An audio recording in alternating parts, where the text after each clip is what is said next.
Vous vous êtes peut-être déjà demandé comment le maréchal Pétain a pu arriver au pouvoir en France en 1940. Ou peut-être pas, et c'est plutôt normal. Mais si vous êtes curieux, restez sur cette vidéo car je vais tout vous raconter. Le 10 juillet 1940, alors que les armées françaises ont été balayées par les divisions blindées allemandes et que l'armistice a été signé, les pleins pouvoirs sont votés en toute légalité au maréchal Pétain à Vichy. C'est l'une des plus grandes catastrophes politiques que la France ait connues et elle ne s'en est toujours pas remise étant donné que cet épisode fait l'objet de récupération politique aujourd'hui. Que des socialistes ont voté les pleins pouvoirs à Pétain. Hein ? Avant de commencer, j'ai deux annonces à vous faire. J'ai un peu l'impression d'être un vrai youtubeur maintenant. Première annonce, j'ai créé une petite boutique, le lien est sur ma page et en description de cette vidéo, sur le thème de la Seconde Guerre mondiale, avec des posters, des sweats, des t-shirts, des casquettes, etc. Si vous connaissez une personne dans votre entourage fan de Seconde Guerre mondiale et que vous voulez soutenir le développement de la chaîne, vous pouvez faire d'une pierre deux coups, un grand merci. Deuxième annonce, je vais me rendre bientôt dans les Ardennes avec un ami pour revenir sur les lieux de la percée des Allemands en 1940. Dinant, Monthermé, Sedan. Si t'avais les trois, chapeau. On va rencontrer des spécialistes, visiter des lieux de mémoire, éventuellement rencontrer des personnes âgées aussi qui ont assisté à ça étant enfants. On va aussi prendre des plans drone magnifiques. On va aussi faire les cons, c'est important. Alors si tu veux soutenir le projet et ne pas manquer ça, abonne-toi et laisse un petit like sur cette vidéo. Sur ce, accroche-toi pour ce voyage dans la France de 1940. Bonne vidéo. 10 mai 1940, à l'aube. Les moteurs des panzers allemands démarrent, les chenilles s'enclenchent. Les divisions blindées se mettent en marche. L'Allemagne lance une attaque foudroyante en Belgique. Les généraux français ont la boule au ventre, mais sont confiants. Tout se passe comme prévu. La puissante armée franco-britannique rentre en Belgique pour arrêter la Wehrmacht. Mais plus au sud, quelque chose se trame à l'entrée du massif des Ardennes. Des mouvements de blindés sont repérés et le renseignement militaire français en est informé. Des emboutteillages de chars se forment. 7 divisions blindées allemandes traversent le massif le plus discrètement possible. Elles vont déferler à l'endroit où les armées françaises sont les plus faibles et prendre l'état-major complètement par surprise. C'est là, dans les Ardennes, que tout se joue. À partir du 13 mai, les 7 divisions blindées débouchent à la sortie des Ardennes sur la rive droite du fleuve de la Meuse.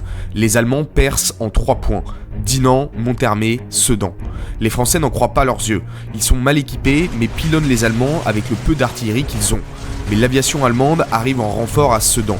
Les dispositifs craquent, les Allemands commencent à traverser. À l'état-major, on ne réalise pas cette poussée des Ardennes.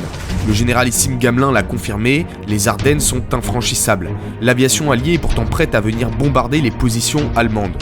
On hésite, on tergiverse, et il est déjà trop tard.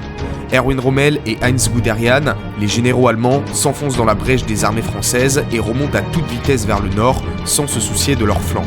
Au nord-est, les Allemands ont balayé les Pays-Bas et la Belgique en quelques jours seulement et sont maintenant au contact des armées franco-britanniques. À l'état-major, les yeux s'écarquillent, on réalise soudain l'impensable, les armées alliées vont se faire encercler et pousser vers la mer. C'est une catastrophe, en une semaine, la bataille est perdue. En France, le président du Conseil est pourtant déterminé à poursuivre la lutte coûte que coûte, quitte à ce que le gouvernement se replie dans l'empire colonial français. Cet homme, c'est Paul Renault. Mais Paul Renault est vulnérable et commence à subir l'influence de son entourage. Le 18 mai, alors que les divisions allemandes sont sur le point d'encercler les armées franco-britanniques, Paul Renault prend la pire décision de sa carrière politique. Il fait entrer au gouvernement le maréchal Pétain, et pas à n'importe quel poste, comme vice-président du Conseil. Car le maréchal Pétain jouit d'un immense prestige auprès du peuple français et va donner de l'espoir en ces heures sombres. Mais à partir du moment où le vieillard entre au gouvernement, il va l'empoisonner de l'intérieur en encourageant un armistice. Pire, pour Pétain, en son fort intérieur, la défaite va devenir une opportunité de redresser moralement la France qui s'est laissée aller avec les valeurs libérales et sociales de la Troisième République. Le 16 juin 1940, c'est le drame. Paul Renault, de plus en plus isolé, cède à la pression et démissionne du gouvernement. Cette décision a 2 conséquences catastrophiques. Premièrement, c'est le maréchal Pétain, en tant que vice-président du Conseil, qui prend immédiatement la place de Renault. Et deuxièmement, en choisissant de démissionner, Paul Renault donne au nouveau gouvernement Pétain un statut parfaitement légal. Si Renault avait choisi de fuir, par exemple en rejoignant Londres ou l'Algérie, le gouvernement Pétain aurait été théoriquement illégal et n'aurait probablement pas été reconnu à l'international. Pétain a beau être un vieux crouton, il ne perd pas de temps. Dès le lendemain, le 17 juin, il prononce cette sinistre phrase. « C'est le cœur serré que je vous dise aujourd'hui qu'il faut cesser le combat. » 5 jours après, le 22 juin 1940, l'armistice est signé à Rotonde. Elle est signée par le général français Hutzinger, celui-là même qui est grandement responsable de la percée des Ardennes pour avoir retiré son armée et agrandi la brèche pour les Allemands. Les conditions de l'armistice sont terribles et très mal négociées, mais le maréchal Pétain voit ça comme une punition méritée et salvatrice. Maintenant que le problème de la guerre est réglé, Pétain s'attaque à sa véritable ennemie, la Troisième République. Mais pour ça, il lui faut un cerveau. Pierre Laval entre à la demande de Pétain au gouvernement en tant que numéro 2 le 23 juin. Pierre Laval est paradoxalement un pur produit de la Troisième République qui est passé par différents partis et a mené toute sa carrière politique par opportunisme. Il est profondément anglophobe et pro-allemand et globalement détesté de tous. Pierre Laval souffle alors à Pétain le projet d'une révision constitutionnelle. Mais ce ne sont pas les seules idées qui circulent. Une autre idée est de demander la démission du président de la République, Albert Lebrun, afin que Pétain puisse cumuler les fonctions de président du Conseil et président de la République. Ou alors, de suspendre temporairement la Constitution pour donner à Pétain les pleins pouvoirs par intérim. Mais ces idées auraient supposé la survie de la Troisième République. Or, la Troisième République doit être anéantie. Jour après jour, c'est le plan de Pierre Laval qui s'impose. Un projet de texte de révision constitutionnelle est rédigé. L'Assemblée nationale donne tout pouvoir au gouvernement de la République sous l'autorité et la signature du maréchal Pétain à l'effet de promulguer par un ou plusieurs actes une nouvelle constitution de l'État français.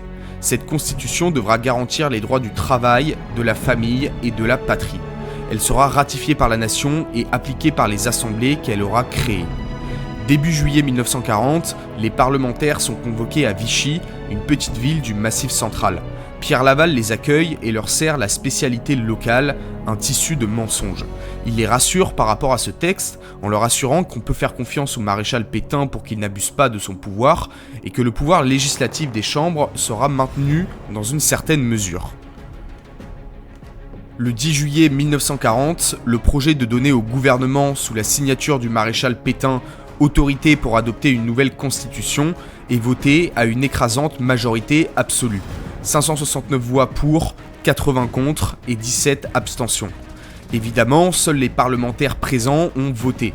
Les absents sont les communistes, écartés du pouvoir dès 1939, et les parlementaires qui ont quitté la France pour refuser l'armistice.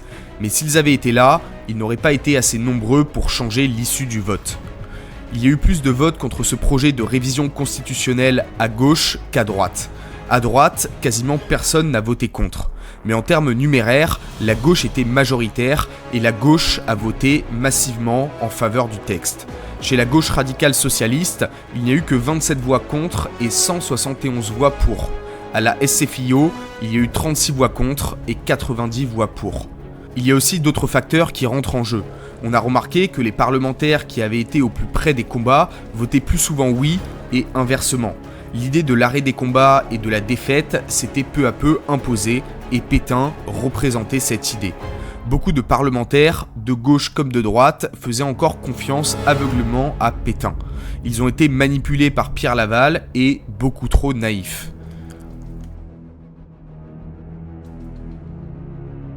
Dès le lendemain du vote, le 11 juillet 1940, le maréchal Pétain donne le coup de grâce à la Troisième République. Il promulgue les premiers actes constitutionnels. Le premier acte constitutionnel abroge la fonction de président de la République. Albert Lebrun, l'ancien président, peut rentrer à la maison. Pétain est déclaré chef de l'État français. Le deuxième acte constitutionnel donne les pleins pouvoirs au maréchal Pétain pour nommer et révoquer les ministres, ainsi que d'adopter des lois à travers le Conseil des ministres. Autrement dit, Pétain concentre les pouvoirs exécutifs et législatifs. Mais ce n'est pas tout. La liste des pouvoirs qu'il s'octroie est ahurissante. Pétain est chef des forces armées et il a aussi le droit de grâce et d'amnistie. Le troisième acte constitutionnel suspend l'activité des chambres, l'Assemblée et le Sénat jusqu'à nouvel ordre. Rarement, un dirigeant français n'aura eu autant de pouvoir que le maréchal Pétain.